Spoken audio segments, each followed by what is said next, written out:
오늘 말씀은 이제 말씀이라고 써졌어요. 교훈입니다.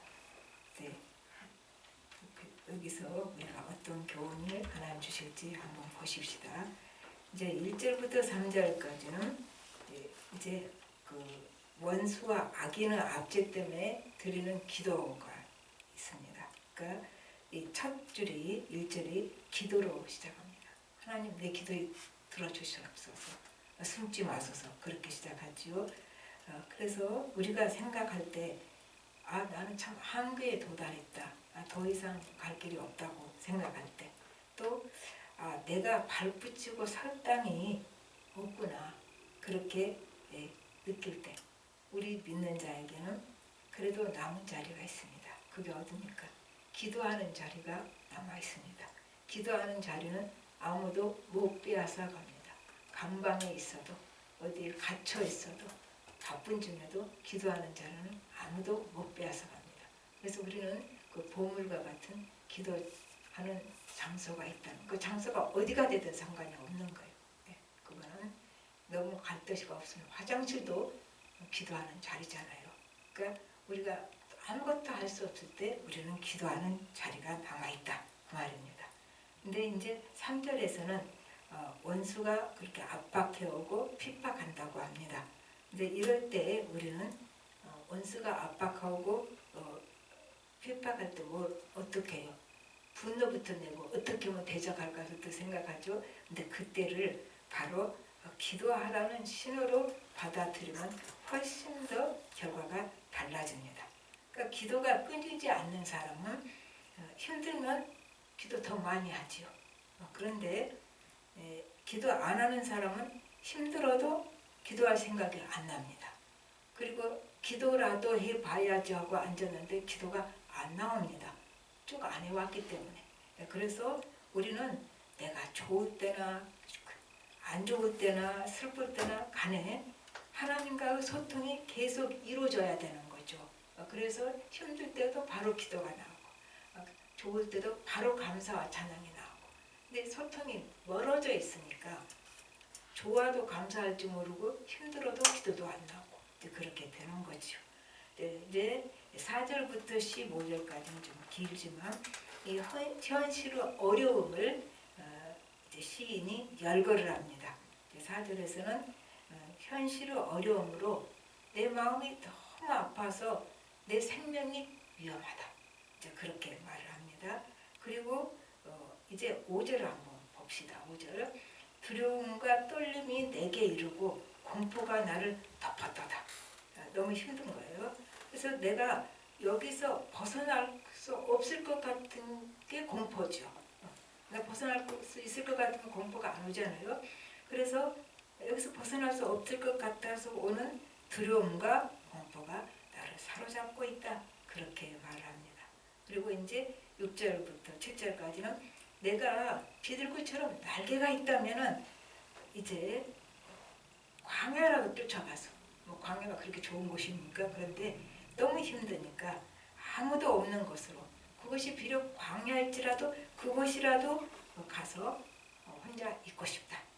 그리고 이제 이 8절에서는 태풍과 폭풍이 있는 현실에서 내가 빨리 떠나서 이제 안식처, 피난처에서 쉬고 싶다. 너무 힘들 때는 다 떠나서 혼자 가서 피난처가 있으면 좋겠다는 그런 고백이 되는 거죠. 그리고 이제 9절부터 12절까지 이 시인뿐만 아니라 우리가 사는 현실을 좀 얘기하죠. 우리가 사는 현실, 성내란 말이 나요. 9절에 내가 성내에서, 이 성내는 시티예요. 도시, 성내. 그러니까 이 도시라는 것이 도시적 삶의 특색이 뭡니까? 경쟁이죠. 경쟁. 그래서 여유가 없는 것이 도시적인 삶의 특색입니다. 그리고 거기서는 여기 이제 시인은 강포와 분쟁이 있다, 그렇게 말해요. 도시에서는, 우리가 사는 도시, 폭력과 싸움이 있다. 강포와 분쟁은 쉽게 말하면 그래요. 그러니까 사단이 지배하는 곳이다, 이렇게 되는 거죠. 그리고 10절에는 원수가 주야로 성벽 위에 두루다니라. 한번 10절 볼까요? 그들이 주야로 성벽 위에 두루다니나니 성중에는 죄악과 재난이 있으며. 그렇게 해요. 그러니까 원수가 주야로 성벽 위에 두루다닌다. 뭐 하려고? 악을 행하기 위해서 두루다닌다는 얘기가 되죠. 그래서 세상에는 죄악과 재난이 있다. 이렇게 말합니다. 두루다닌다는 프라울 어라운드인데 이게 뭐냐면 그냥 다니는 게 아니에요. 먹이 없나? 그리고 먹잇감을 찾아서 헤매는 게 두루다니다 뜻이에요. 사실은. 그래서 여기 이 똑같은 단어를 우리가 보면은 베드로전서 5장 8절에도 이 두루다닌다는 말이 나옵니다. 먹이를 찾아서 헤매는 것이요. 근신하라 깨어라 너희 대적 마귀가 우는 사자같이 두루다니며 삼킬 자를 찾나니. 그러니까 이제 먹잇감을 찾아서 배가 고파서 먹이를 찾아 헤매니까 먹잇감을 있는 곳을 가겠죠. 그럼 먹잇감이 뭡니까? 먹잇감은 우리가 들고 있는 미움, 시기, 원망, 불평, 탐심, 하나님과 반대되는 모든 것이 사단은 먹잇감이 됩니다. 그래서 이 먹잇감을 들고 있으면 사단이 확 낚아채지요. 그러니까 그 사람, 먹잇감을 들고 있는 사람도 무너뜨리고 그 사람이 속해 있는 공동체를 분란을 일으키게 만드는 거죠. 이 사람을 통해서.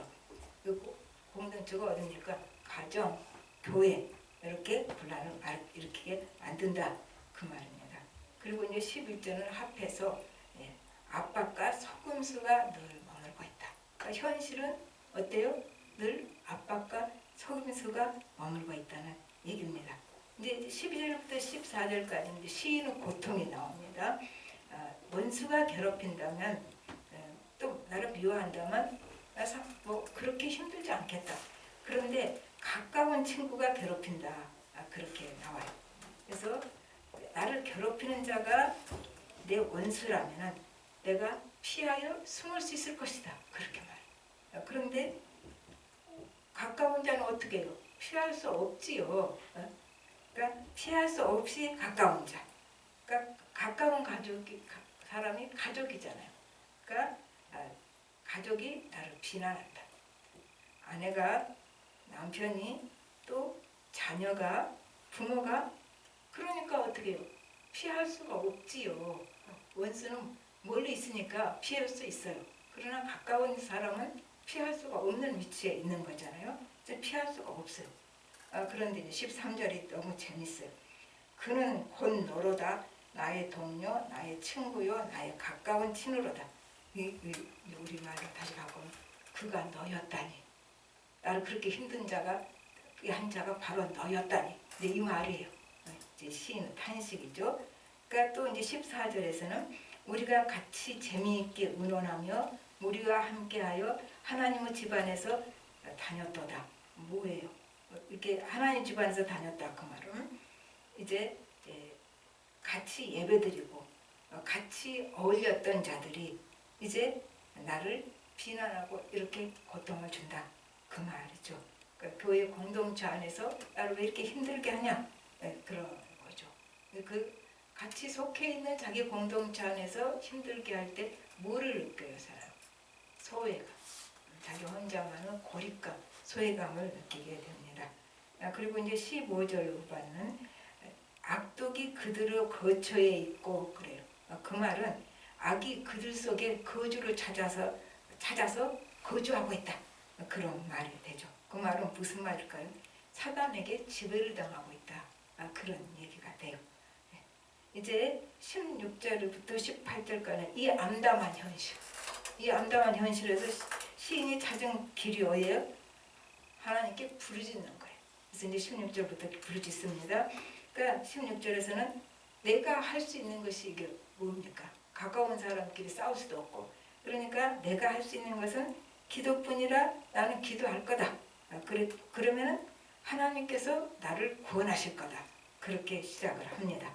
그리고 이제 부르짖게 되죠. 17절에서는 저녁 아침 정오를 탄식하며 부르짖는다고 그랬어요. 그럼 이 말은 하루 종일 탄식하며 기도한다는 얘기죠. 다니엘서 6장에 보면 하루에 3번 기도한다고 나왔죠. 다니엘이. 그러니까 똑같이 여기서는 저녁, 아침, 저녁, 조목 3번 딱 잘라서 그런 것보다는 하루 종일 탄식하며 기도한다. 말이 되죠. 우리 친정 어머니가 아침, 점심, 저녁 3번을 갈라가지고 꼭 기도를 하시더라고요. 나는 계속 주르륵 하는 타입이고 우리 어머니는 3번 나눠서 기도하고 그런데 그걸 아주 꼭 찾아서 점심 기도할 때 됐다고 그렇게 바빠 하셔요. 나는 그게 너무 형식에 치우쳤다 그런 생각 안 들어요. 그건 하나님께 기도하고자 하는 그 마음이니까, 그러니까 아침, 점심, 저녁 꼭 3번 해야 된다 그런 의미는 아니고 우리가 하나님께 기도하는 마음을 늘 가져야 된다는 얘기가 되죠. 그 말은 하나님을 늘 찾는 마음이 있어야 되는 거죠. 근데 이럴 때 하나님이 들으신다 그렇게 하죠. 그러니까 이제 우리가 하나님께 계속 기도하고 있으면 그 현실 문제가 그 자리에서 해결이 되는 건 아니지만 하나님에 대해서 계속 기도하는 사람은 하나님이 어떤 은혜를 주시냐면 하나님에 대한 지치지 않는 열정을 부어주십니다. 그게 어쩌면 그 가장 신령한 복이 될 거지요. 기도를 계속 끊이지 않는 사람은 하나님에 대한 뜨거운 열정과 신뢰를 하나님께서 선물로 주시는 것입니다. 그러니까 하나님에 대한 신뢰와 열정을 가지니까 또 열심히 기도하고 그리고 하나님 방식으로 현실 문제도 당연히 해결이 되지요. 그 다음에 이제 이렇게 기도를 하니까 그 기도에 하나님이 일을 하시는 거예요. 그게 18절이 나옵니다. 18절 볼까요? 나를 대적하는 자 많더니 나를 치는 전쟁에서 그가 내 생명을 구원하사 평안하게 하셨도다. 그러니까 하나님이 우리가 기도할 때 그 기도를 응답해 주셔서 18절의 얘기가 나오는 거죠. 대적하는 자가 많다는 꼭 수만 많다는 의미가 아니겠죠. 수만 아니라 힘도 세다 그 말이에요. 내가 도저히 겨룰 수가 없는 상태. 내 힘으로 어떻게 해결할 수 없는 그 대적하는 자가 많다. 그건 꼭 사람일 수도 있지만 문제일 수도 있는 거죠. 그래서 그가 너무 힘든 문제가 내게 있는데 하나님께서 그 17절에 기도하셨다 그랬잖아요. 시인이. 그 기도 응답으로 이 격렬한 이제 싸움에서 내 생명을 안전하게 건져주시고 평안 주셨다. 그렇게 말을 해요. 그러니까 지금 시인의 마음에는 확신이 왔어요. 내가 그렇게 저녁 아침 낮 그렇게 열심히 기도를 했더니 이제 하나님께서는 내 생명을 안전하게 건져주신다.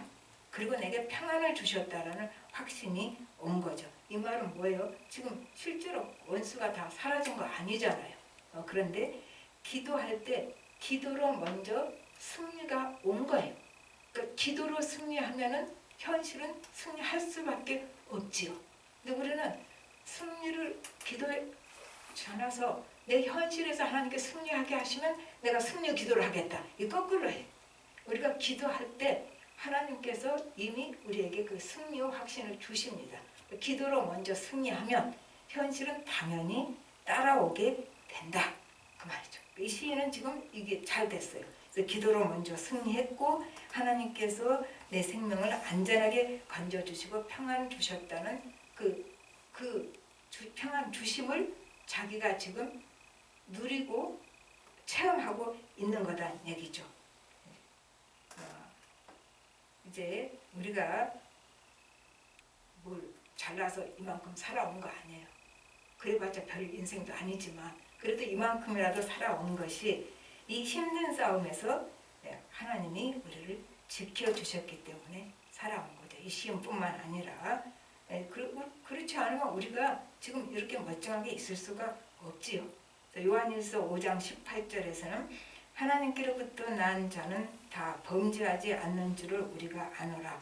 하나님께로부터 나신 자가 그를 지키시매 악한 자가 그를 만지지도 못하느니라.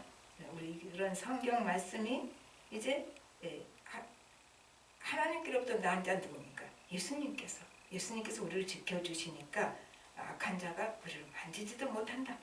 이 말씀이 있기 때문에 하나님도 이렇게 하시기 때문에 오늘 우리가 이렇게 살아남아 있다. 그 말이죠. 이제 19절부터 21절까지는 굉장히 강한 말이 나옵니다. 그 대적자들의 죄를 고발을 하고 있어요. 이 시인이 마치 검사가 논거하는 것 같아요. 이 사람들이 얼마나 나쁜지 아는가. 이 사람들의 죄성을 낱낱이 고에 바치고 있습니다. 그리고 고에 바치고 나서 고발해놓고는 또 이제 22절에서는 고발하고 나니까 하나님이 자기 주신 은혜가 있어요. 그게 뭐냐면은 22절에 내 짐을 여호와께 맡기라. 그가 너를 붙드시고 의인의 요동함을 영원히 허락하지 아니하시리로다. 이제 이렇게 하나님 주시는 응답이 있는 겁니다. 그러니까 하나님께 짐을 맡기면 이제 우리가 그 고통스러운 게 어떤 거예요? 대적자들을 그 끝없는 악, 말도 안 되는 악을 보고 그것 때문에 우리가 힘들잖아요. 그러니까 그 대적자들의 악을 보고 고통을 놓여야 되지 말고 이제 그 힘에 눌리지 말고 그 짐이죠 사실은. 그 짐에 눌리지 말고 하나님께 호소함으로 맡길 때 이제 하나님 방식으로 그 문제를 푸신다는 얘기가 됩니다. 그때 하나님께서 어떻게 풀어요? 나를 붙들어 주시고, 그렇죠? 22절 후반부 보십시오. 너를 붙드시고 의인의 요동함을 영원히 허락하지 아니하시리로다. 이게 요동함을 허락하지 않은 것과 별거 아닌 것 같죠? 그렇지 않아요. 하나님 나를 붙들어 주시고 내 중심을 하나님께 놓게 하심으로 이제 하나님에 대한 신뢰가 흔들리지 않게 하신다는 얘기예요. 이러한 복을 주시고 이것이 하나님의 문제 해결 방법이고 또 이런 식으로 하나님은 해결해 가십니다. 우선 하나님에 대한 신뢰를 우리에게 심어주는 거죠. 흔들리지 않도록. 그래가지고 우리가 하나님의 사람 이제 믿음의 사람이 되도록 하나님이 인도하신다는 얘기입니다. 말씀을 맺어봅시다. 우리 삶은 어쩌면 항상 영적인 전쟁터 속에 사는 것과 같아요. 그러니까 사단은 현실 속에서 우리를 어찌하든지 죄짓게 하고 또 죄의 결과로 내가 고통받게 하고 멸망당하게 하고 죄의 삭은 사망이라고 했잖아요. 그 고통이 그 사망의 일부인 거예요. 그죠? 로마서 6장 23절에 그러니까 죄의 삭은 사망이니까 어떻게든지 죄를 짓게 하고 고통당하게 하려고 합니다. 그리고 이것을 어떻게 해요? 멀리 아프리카 그 고통받는 사람들이요? 그 사람들 통해서요? 아니죠. 그게 아니고 가까운 사람 통해서 우리를 좌절하게 하고 절망하게 하고 합니다. 이것이 사단의 방법이죠. 그런데 또 한쪽에서는 어떻게 해요? 예수님이 지금도 하나님 우편에서 우리를 위해서 기도하신다. 로마서 8장 34절에도 나오지만 히브리서 7장 25절에도 이 말이 나와요. 그러므로 자기는 예수 그리스도예요. 자기를 힘입어 하나님께 나아가는 자들을 온전히 구원하실 수 있으니 이는 그가 항상 살아계셔서 그들을 위하여 간구하심이라. 예수님이 살아계셔서 우리를 위해서 간구하신다 그 말이죠. 그리고 하나님께 나아가는 자들을 예수님이 구원하실 수 있다. 그렇게 얘기를 한 거죠. 히브리서 기자는. 그러므로 우리가 이제 예수님이 이렇게 기도를 하고 계셔요. 우리에게 은혜를 베푸시려고. 그러니까 우리가 하나님께 간구할 때 어떻게 해요? 기도가 양쪽에서 나가겠죠. 우리가 하나님께 간구할 때 주님의 마음이 내 속에 흘러 들어옵니다. 그리고 주님의 마음이 내 속에 흘러 들어오면 주님의 마음과 내 마음이 이제 일치가 되는 거예요. 그렇게 되면 어떠한 억울한 상황에서도 그게 문제가 안 된다는 거죠. 어떠한 억울한 상황에도 그 상황이 나에게 영향을 끼치지 못하는 사람이 되는 거죠. 내가 하나님과 깊은 교제 속에서 그리고 이제 어떠한 상황에서도 그 주님과 내가 마음이 일치가 되고 통했을 때는 하나님에 대한 신뢰란 뭐예요? 하나님의 사랑에 대한 신뢰예요. 결국 하나님은 우리에 대한 사랑에 대한 신뢰가 흔들리지 않는 사람이 되는 거죠. 그래서 누구도 나에게 영향력을 발휘할 수 없지요. 근데 우리는 많이 영향을 받지요. 그래서 힘들어져요. 요동하고.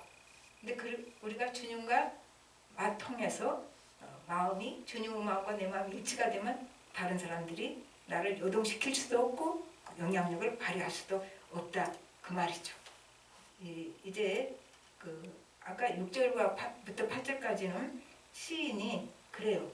내가 날개만 있다면 이제 광야에라도 가서 안식처를 찾고 싶다 그랬어요. 근데 우리에게는 이미 날개가 있어요. 이 시인이 구했던 날개, 우리에게는 비둘기 날개가 아닙니다. 시인은 비둘기 날개를 구했지만 우리는 신앙의 날개가 있습니다. 그래서 우리가 이 신앙의 날개로 어디로 날아가요? 광야로요? 아니요. 우리는 지금 신앙의 날개로 하나님 품 안으로 날아가는 거예요. 그래서 하나님 품 안에서 이제 요동하지 않는 하나님 주신 평안을 우리가 누릴 수가 있습니다. 우리는 이미 날개가 있는 사람. 그게 뭐라고요? 신앙의 날개. 가지고 하나님 품으로 날아가서 어떠한 상황에서도 요지부동 않는, 흔들리지 않는 하나님 주시는 평안을 누리시기를 예수님으로 축복합니다. 다 같이 기도하겠습니다. 하나님 아버지, 주님 은혜를 감사를 드립니다. 우리는 흔들리는 나룻배와 같아서 환경이 힘들어지면 이리저리 요동하고 흔들리고 억울한 일 당하면 이리저리 억울하고 분합니다. 그것이 우리입니다. 그러나 주님께서는 우리에게 주님의 마음을 주시기를 원합니다. 하나님의 사랑에 대한 신뢰, 요지부동하는 신뢰를 우리가 갖기를 원하십니다. 우리가 이 밤에 하나님 앞에 나아가서 하나님에 대한 신뢰를 가지고 믿음의 날개로 하나님 품 안에 들어가서 하나님 주신 하나님께 대한 신뢰와 믿음을 가지고 하나님 주신 이미 우리에게 주신 평안과 기쁨은 놓치지 않고 누릴 수 있는 사람들 되게 하여 주시옵소서. 모든 말씀 예수님으로 기도합니다. 아멘.